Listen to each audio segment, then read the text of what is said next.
prayer service. Obviously, the car carrying the president-elect has just gone past me. He will pull up to the front step. Everyone else gets to move on. Then the Obamas will greet Donald and Melania Trump. They will invite them in and take them to the Oval Office or one of the other many rooms in the White House for tea.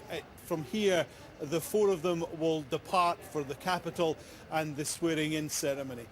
This is Barack Obama's really last official duty in the White House as the president. At the end of this, of course, he drives to the Capitol, and when he leaves, he will be former President Barack Obama, leaving by helicopter to Joint Air Force Base Andrews. There's the handshake with Donald Trump wearing a bright red tie, his party colours, greeted by Michelle and Barack Obama. Interestingly enough, Donald Trump has been to the White House once before. That was just after the election when he had the sit-down with Barack Obama. Many people commented on how he looked almost shell-shocked after his discussion with the president, perhaps realising at that point just how big a task he had on his hands.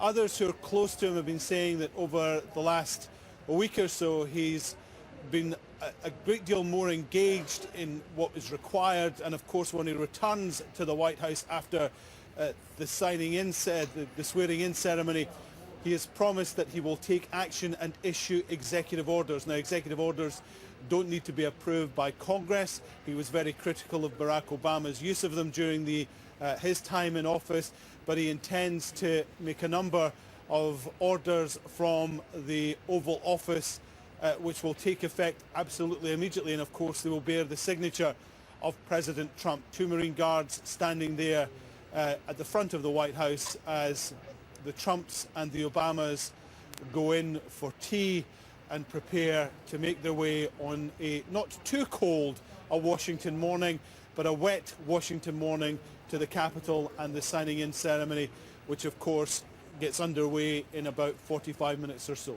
Alan, this is a key moment in many senses, but this is the point in which Donald Trump goes from the person who could basically say and do whatever he liked with some political consequence to the position now of actually governing a country and dealing with a lot of institutions, vested interest, the nexus of power. And it's going to be interesting, is it not, to see how he actually conducts himself in that new environment.